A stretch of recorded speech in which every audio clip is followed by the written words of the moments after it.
Welcome to the Jeremiah Patterson Show, and thank you for joining me this evening. Happy No King's Day. It is a big day, of course, all across the nation and across the world as millions got together today to protest and to resist Donald Trump's authoritarian administration and all that is happening here in the U.S. We have so much footage and pictures to get through tonight to show you this incredibly inspiring movement. But before we get to that, this much needed, incredible resistance chapter, I want to start here by starting with a few words that I feel like I need to say.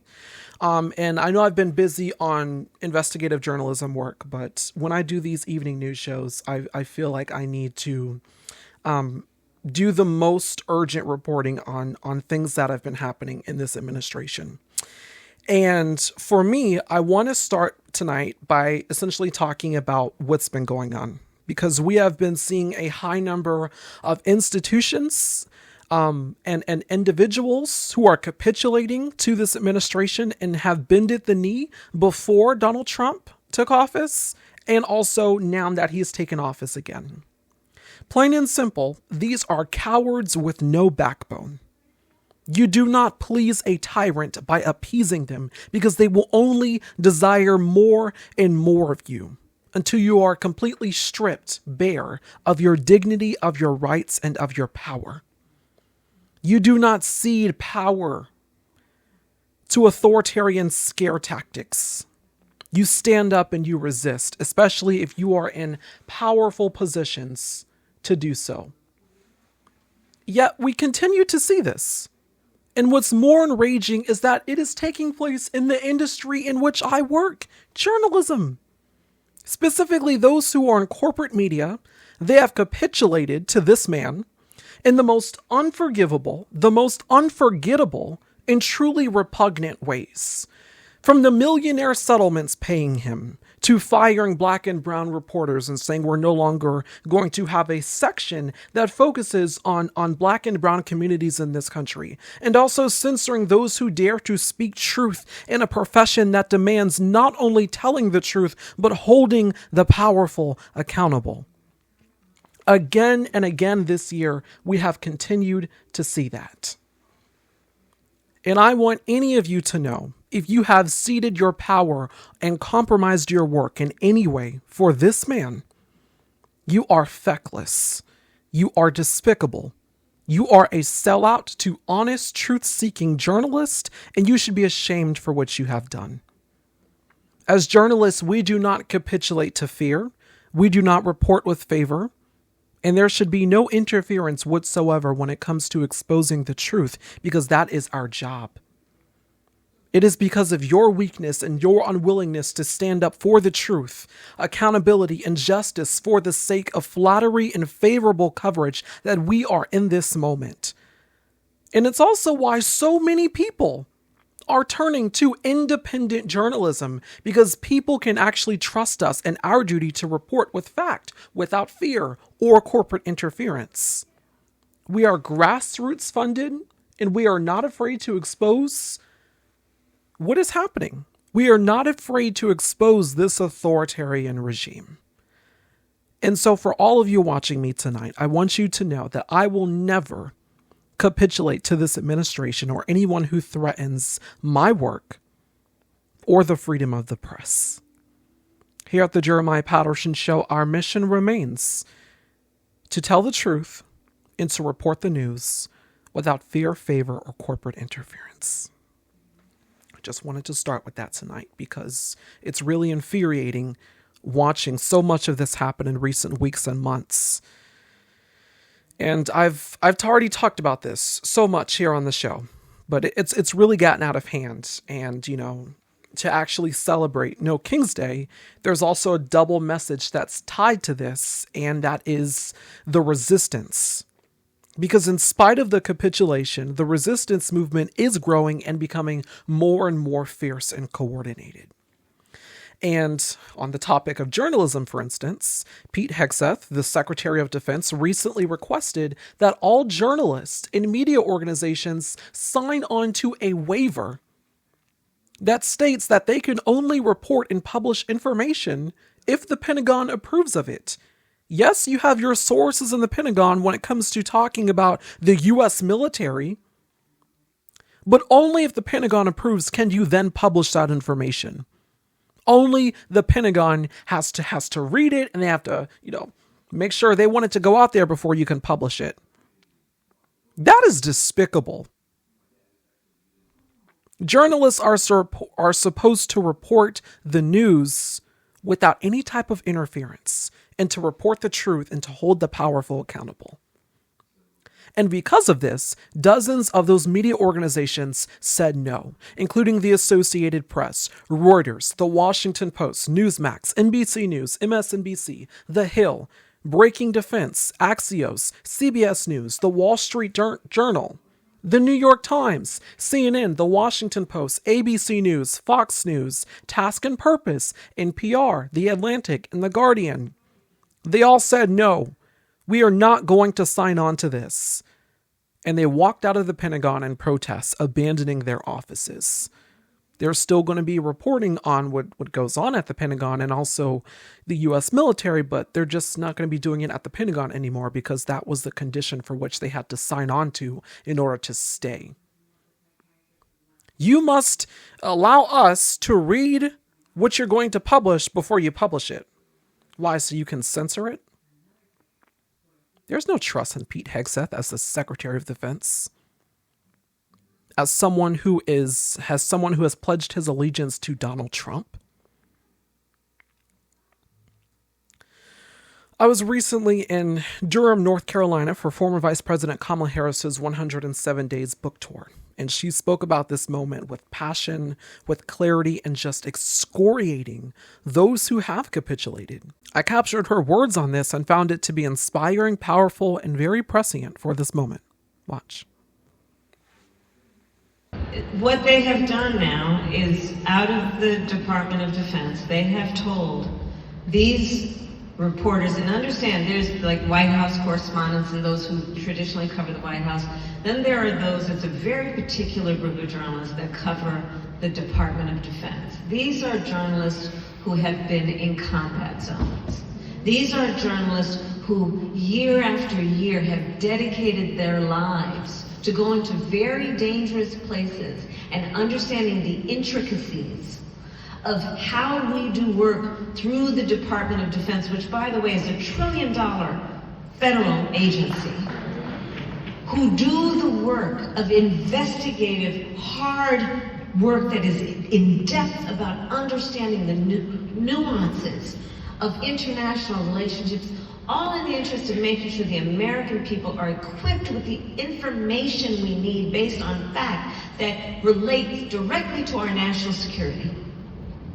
And this Department of Defense under Hegseth and this president have said that those journalists must sign off to agree if they are going to cover and receive information from the Department of Defense, your Department of Defense, that the journalists have to agree that the Department of Defense has to first approve what they're going to publish. Understand what this means, on top of a political satirist who criticizes the president, who is so obviously and in obvious ways thin-skinned and fragile in terms of ego, that he cannot withstand the criticism of a political satirist. So through another one of the people's federal agencies, the FCC, threaten a media organization so that they take the man off the air. But then what happened, and this is what I always come back to, Roy, which is the power of the people when every other guardrail has failed, because the people spoke with their pocketbooks, and Jimmy Kimmel is now back on the stage. Jimmy Kimmel is now back on the stage. But so what's happening with journalism is that journalists are being obviously, overtly, in your face, being censored. in every way. And what is their job? To tell the American people the truth about what's happening with our government. One of the solutions, I believe, is truly about the American people speaking with your pocketbook and your voice and your vote. It is also about, let's support independent journalism. Support independent journalism. Part of the challenge that I think is that you have these corporate-run media organizations that are like so many of these corporate titans of leadership, titans of industry, bending the knee at the foot of a tyrant. And why? Because they want to have a merger approved? Because they want to avoid an investigation? Because they have figured out what I said on the debate stage, that the man in the White House only responds to flattery or favor, so tell him he can win a Nobel Prize to get what you need.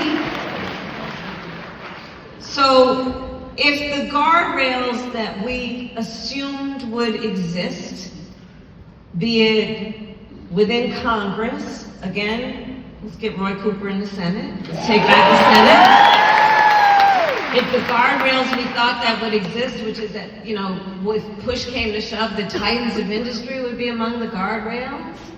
If that fails, well, the power is still with the people. The power is still with the people.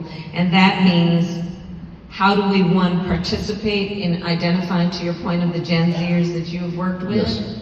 that we are all active in calling out, and not just calling out, but having the gentle conversations and the friendly conversations with our neighbors, our family members, our coworkers, about what is fact and what is not. Because I think there's a mistake that we can make in assuming the person that didn't vote like we did. The mistake can be to assume that we're working with the same information they're working with.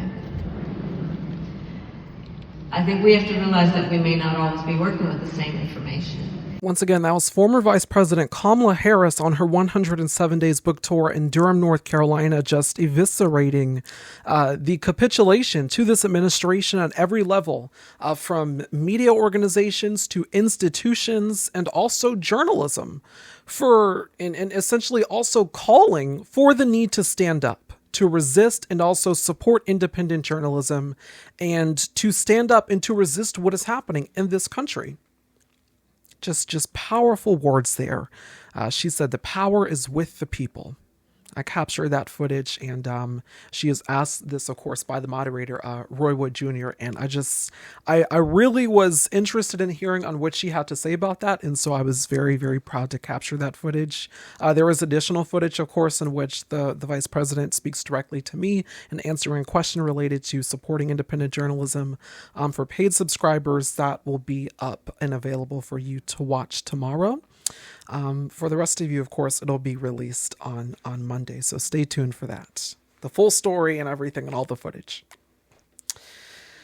But really think about this moment and what this means. In an authoritarian country, you want the people to know less. It is better if the people know less. It is better if information is censored, because then no one knows what's actually going on. It's better if the truth is stifled, because no one knows what is truth, what is fact, what is a lie.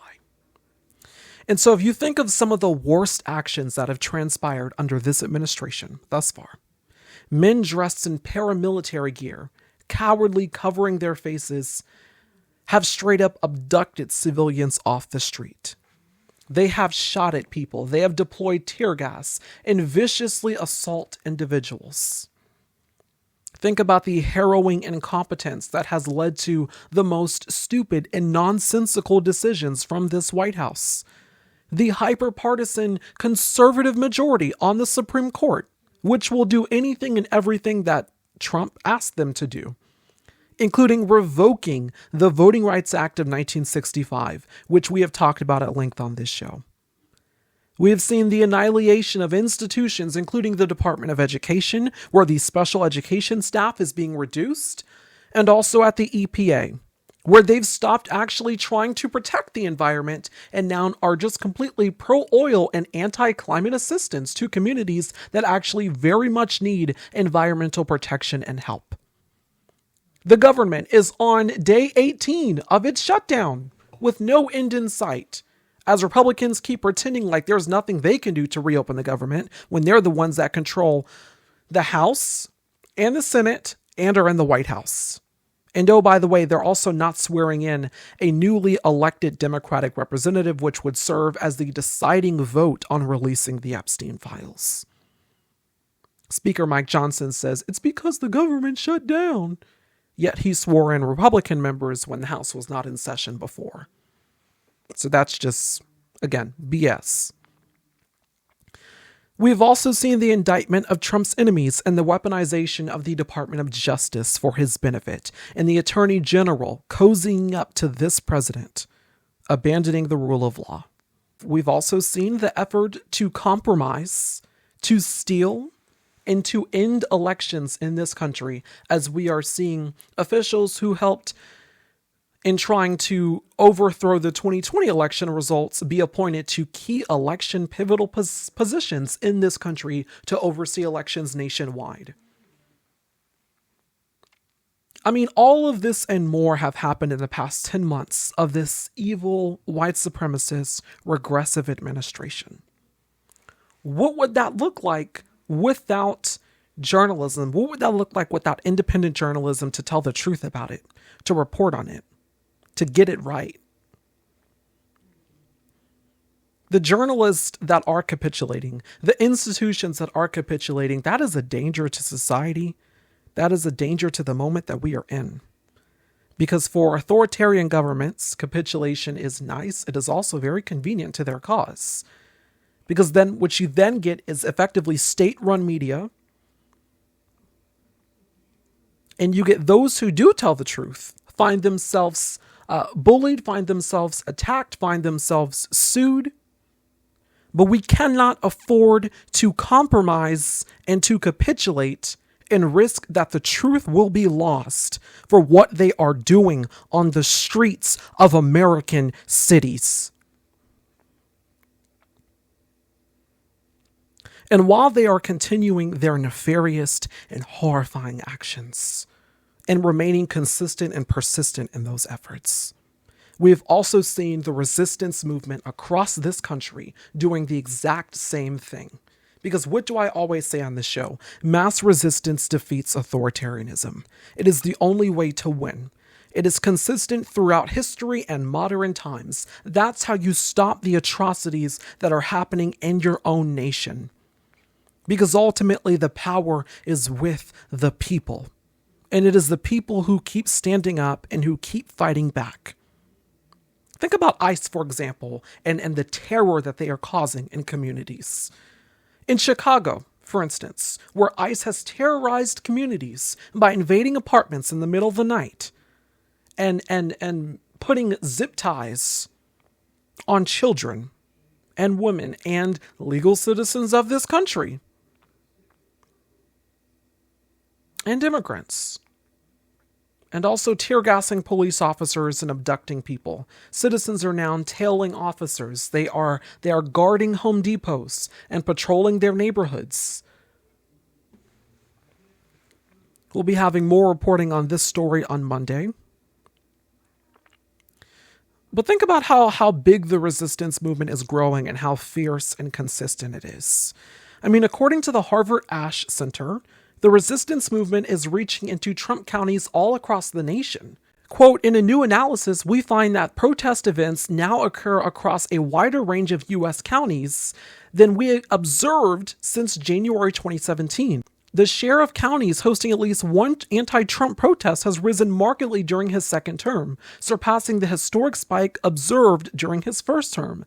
And the current protest movement has already reached deeper into Trump country than at almost any point during the first Trump administration.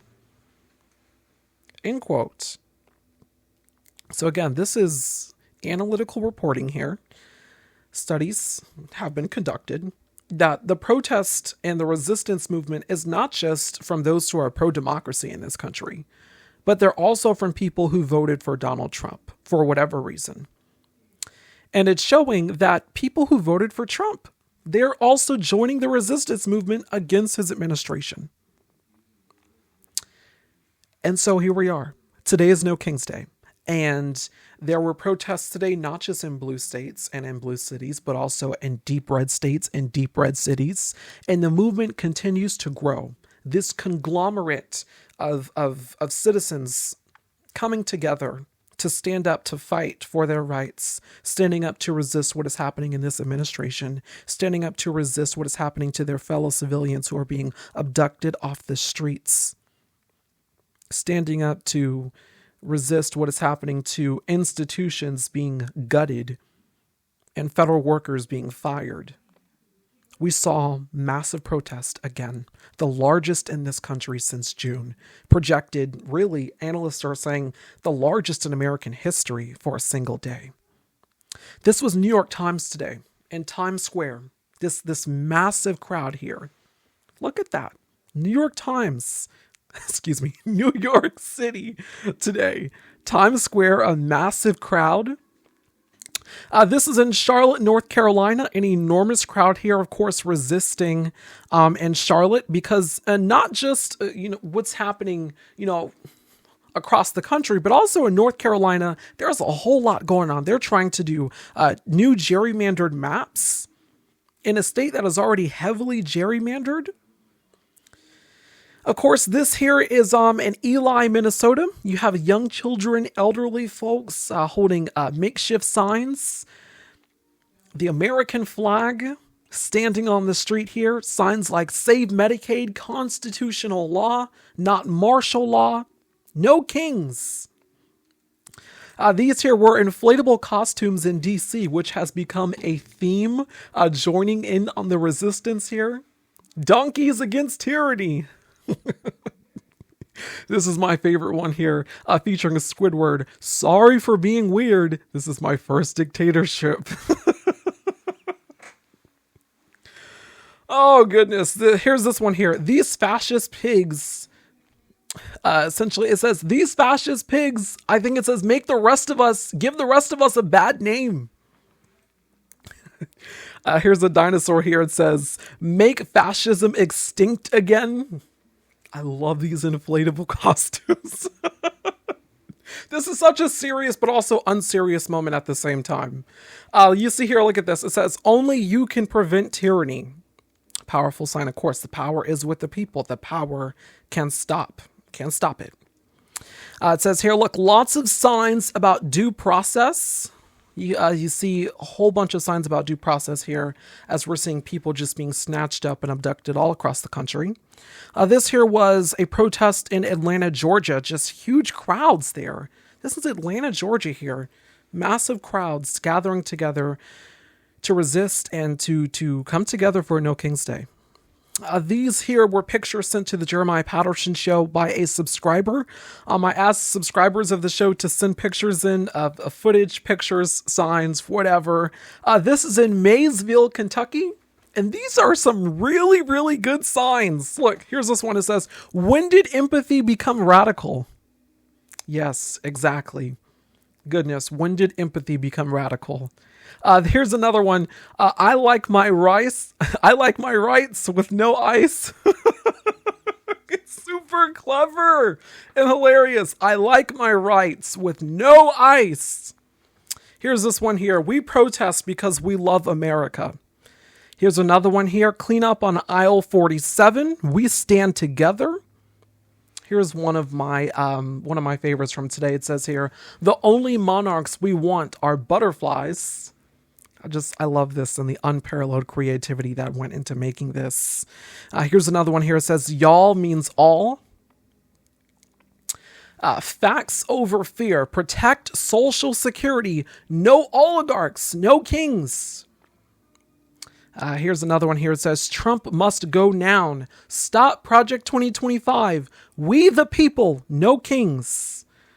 And then this one here. Know your parasites. And it goes. And it shows like the different, oh my gosh, it's amazing. I love how funny and awesome these shirts and these signs are. This here was in Boston, Massachusetts. They're chanting and singing here. Immigrants are welcome here, no ice, no fear. And of course, you got the live band playing with them. As a trumpet player myself, I take extreme pride in the trumpet player absolutely killing it there. With of course his sheet music, just incredible. Once again, they're singing and they're chanting, immigrants are welcome here, no ice, no fear. This is a massive crowd in San Diego, California, just a gargantuan crowd here. In spite of a military missile exercise that Trump requested today for California to be fired over San Diego highways, which caused the governor of California to shut down highways to protect the lives of his constituents. This was the turnout today in San Diego, California. Look at that. That is remarkable. Just amazing. I saw this footage today and I nearly fell out of my chair. Not kidding. San Diego, California today, y'all. This here is in Washington, D.C., where the various footage of Washington, D.C. that our show gathered is just incredible because it's like multiple different angles. But also in Washington, D.C., reportedly, according to organizers, per Aaron Parnas, 200,000 people, probably plus, showed up today to protest in Washington, D.C. 200,000 people.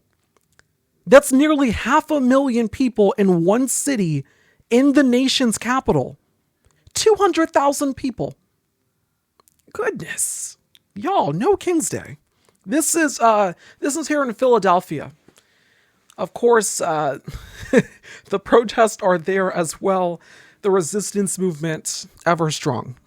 This here is in Portland, Oregon, where of course the Trump administration has been trying to deploy the National Guard to cause another scene there, this authoritarian tactic that they are doing where they are militarizing the U.S. military against civilians of this country. Protests in Portland, Oregon. Of course, peaceful protests, a powerful image here. This was in Houston, Texas today. Of course, demonstrators holding up signs and marching and chanting. Just powerful images and an emotional resistance movement here. Here we have caricatures of war criminals and authoritarian actors in orange jumpsuits. You have like Netanyahu here. You have Trump. I believe Mike Johnson is somewhere in here. And there's like, a whole bunch of other figures. This here is in Santa Monica, California. You have, of course, former second gentleman Doug Emhoff and his son. Of course, the sign here reads, if Kamala had won, we'd all be at brunch. So true. I've seen this multiple times though. And then of course it says no kings. So we'd all be at brunch instead of protesting effectively, because our democratic republic would still be intact. This here was in Queens, New York. And it's Santa Claus, which is quite festive because we are getting closer and closer to that time. But you see here, this is Santa holding up his sign. It says, don't blame me for empty stockings, blame tariffs. Which is true, and just going to be absolutely catastrophic as the prices of so many things has risen. It says here, it's dangerous flying in my sleigh, too few traffic controllers, which is great satire, but also just extremely, extremely sad because that is incredibly true right now. The air traffic control industry, even before this government shutdown, has just been impacted by the mass firings that have taken place and the layoffs, and also to have the government shutdown now where they're not even being paid.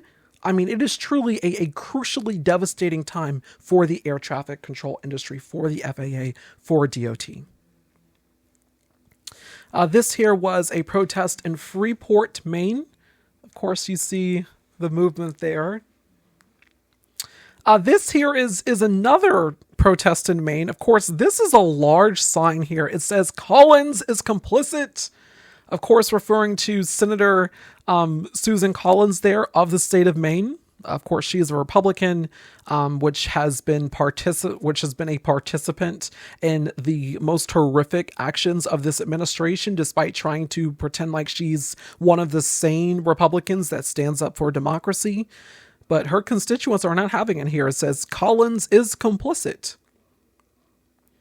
This here is a protest in Grant Park, Chicago, where, again, there has been an incredible resistance movement in Chicago. We're going to be covering this here on the Jeremiah Patterson Show, going really into next week. So this Monday, you do not want to miss a special report here on the Jeremiah Patterson Show on the militarization of American streets, on ICE, and the deployment of the National Guard. That is going to be a full 45-minute to an hour-long special report.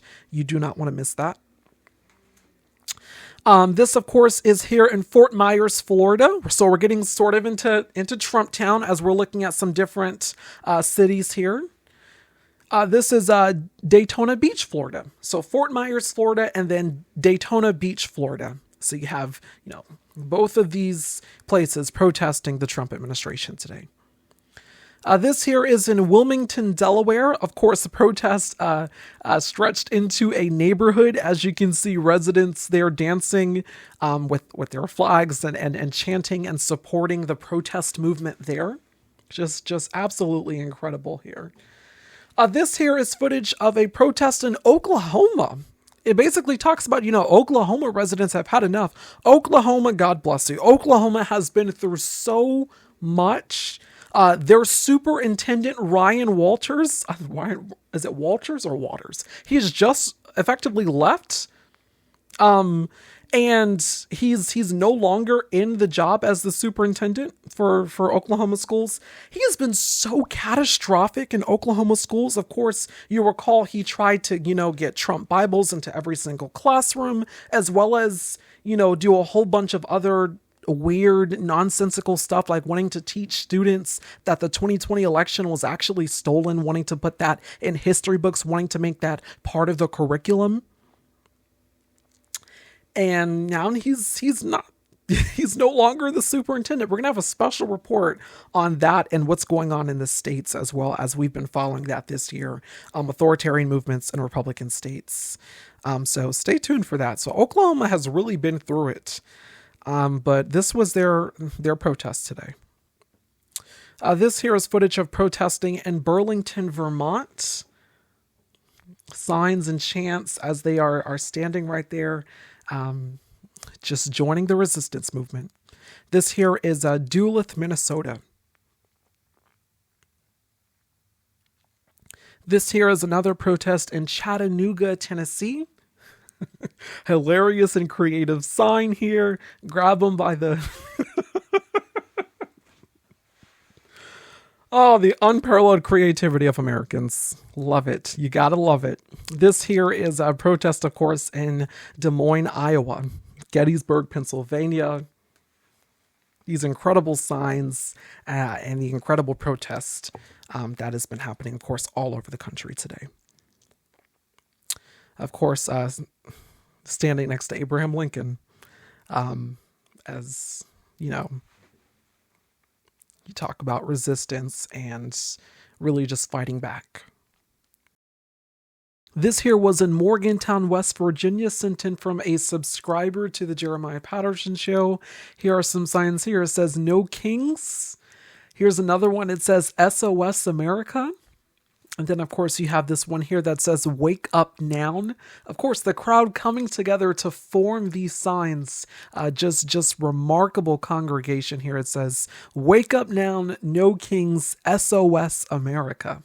Here's another one. It says, "Workers over billionaires." Of course, something that we are seeing far too often in this country and is only getting worse as that exploitation grows. Here, this one, we have the inflatable costumes are back. It says, "The only good ice is from Sonic."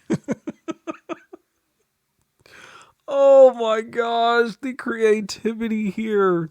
The only good ice is from Sonic. Here's another one. It's a frog. It says, "Amphibians against fascism. Unpaid frog against fascism." This here was a large crowd in Janesville, Wisconsin today. protesting against the Trump administration. You have dozens of signs there on the ground as a large crowd is listening to a speaker on stage. Of course, you'd be mistaken if you thought that today the protests were just in the U.S. The protests actually were worldwide. As I aforementioned at the top of the show, these protests were in countries all across the world. This is footage from protesting in France. This is also footage from protesting outside the U.S. Embassy in London, as well as South Korea. Look at that. Look at that. This is France, London, and South Korea. All these protests against what the Trump administration is doing here in the U.S. and what they're really doing around the world to spread and to advocate for authoritarianism and dictatorial governments and the eradication of basic human rights and, democratic freedom. On the point there of the protests in South Korea, in support of No King's Day here in the U.S. and all that is happening, I want to just end here on this note, which basically is that South Korea just defeated their authoritarian leader. They just defeated their authoritarian leader. When that authoritarian leader in South Korea, the conservative president, tried to overthrow their democratic system of government, South Koreans, knowing their history of dealing and fighting back dictatorships and authoritarian governments, they rose up and they fought back. They came together to resist. That's what happened in South Korea when their president declared martial law. What has happened to their president now? He is no longer president. He has been arrested, of course, charged, and now look at this. The president of South Korea actually is one of the people of those resistance movements. He is now the president of South Korea. One of the organizers, one of the individuals of those resistance movement, well, that was a lawmaker. He is now the president of South Korea. Mass resistance defeats authoritarianism.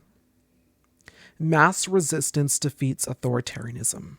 In order to win, the people must be united. In order to win, there must be a coordinated, consistent, persistent resistance movement in your country to defeat the horrific authoritarian tactics and tools that the state is trying to use against the people.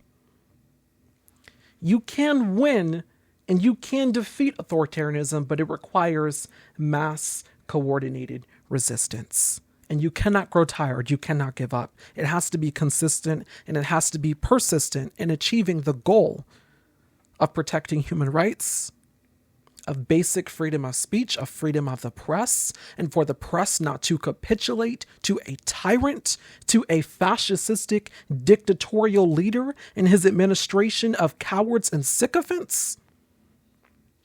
That's what that has to look like. It cannot look like the free press capitulating when there is no need to. It cannot look like wide-scale ignorance and people not voting.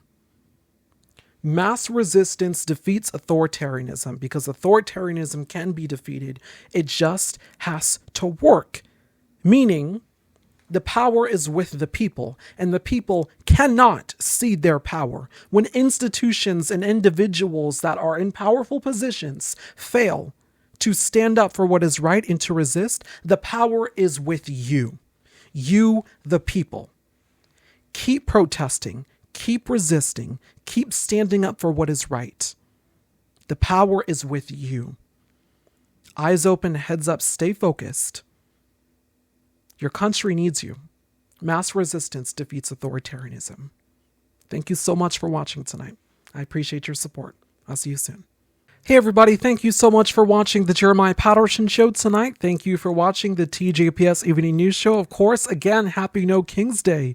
Please be sure to comment any suggestions, questions, or your thoughts on this video. If you're a fan of the Jeremiah Patterson Show or a new subscriber, please recommend it to your family and friends. You can also support us by donating financially, as this is independent journalism and we rely on your donations to continue this crucial work. Of course, you can support the Jeremiah Patterson Show by donating to our GoFundMe. You can also support us by donating to our website, tjpsnews.com/donate. You can also, of course, support in any of the ways provided here on the screen. I will see you again Monday for a special report on what the Trump administration is doing in regards to militarization of American cities, as well as ICE and the deployment of the National Guard, and really how horrifying and truly authoritarian it is. Thank you all again for joining me tonight on the TJPS Evening News Show. Please be sure to follow us on Instagram at TJPS News, as well as YouTube at The Jeremiah Patterson Show, TikTok at The Jeremiah Patterson Show, and I will see you again soon. As always, please be sure to subscribe to our website, tjpsnews.com, so you never miss out on any updates, important news, and more. All right, see you guys soon.